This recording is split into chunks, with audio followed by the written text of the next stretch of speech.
Sesuai dengan fitrahnya mas, pakan sapi tetap hijauan, rumput, jerami, boleh, semuanya boleh. Nah, untuk mendapatkan hasil yang optimal, maksimal, kita perlu menambahkan yang namanya nutrisi lebih dari protein, karbo, dan lain sebagainya. Nah, kita dapatkan dari konsentrat mas. Konsentrat itu bermacam-macam kandungan, bermacam-macam merek, dan macam-macam juga nutrisinya. Nah, sesuai dengan kebutuhan saja, yang kita butuhkan berapa, nah kita ambil dari konsentrat itu. Tapi jangan lupa dengan rumputnya, harus lebih banyak rumput daripada konsentratnya, seperti itu. Kalau kita ngomongin bisnis secara tertulis, artinya tertulis rapi, kita ngomonginnya berarti sekarang saya potong ya mas ya. Karena yang bisa dihitung dengan angka itu adalah saya potong. Misal sapi potong itu harganya 50.000 per kilo. Nah, untuk mendapatkan 50.000 per hari itu berarti kita harus memberikan pakan sapi di bawah 50.000 agar kita masih mendapatkan income. Ya sudah, kita mencari pakan yang memang menurut saya harganya relatif murah. Karena kebutuhan sapi itu menurut kami untuk nutrisinya itu minimal protein kasar 2% dari bobot konsentrat misal.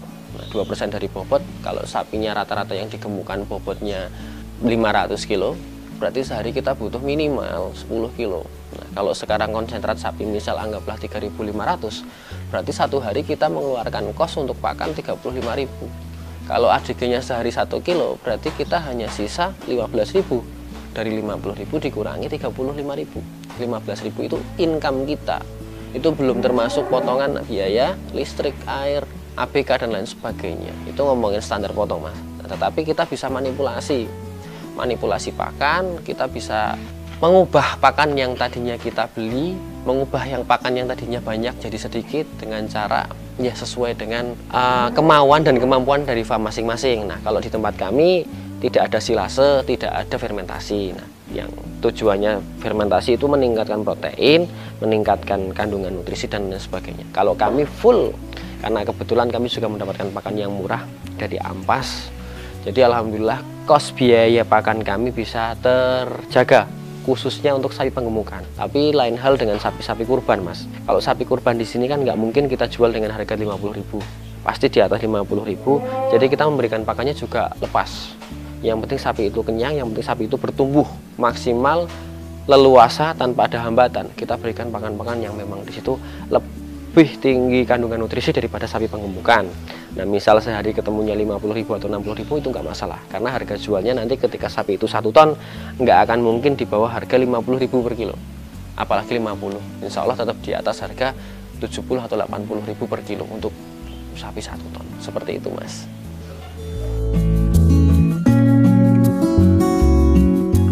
Ampas itu adalah limbah dari makanan kita. Misal singkong, ada ampasnya ampas singkong. Tahu, ada ampasnya ampas tahu. Nah, menurut kami dan di daerah kami, harga pakan tersebut itu kandungan nutrisinya kan lebih tinggi daripada pakan jadi, dan harga belinya kan lebih relatif murah daripada pakan jadi dengan merek banyak lah, seperti itu. Nah, itu juga menjadi alternatif sebenarnya mas. Jadi ketika kita punya limbah pertanian atau limbah dari konsumsi kita itu lebih menguntungkan sedikit ketika punya ternak. Misal saya punya resto gitu mah. Nah, sisa-sisa dari nasi yang masih layak, artinya yang tidak tercampur sama yang namanya cabai dan lain sebagainya, kita cuci bersih, kita kasihkan ke sapi.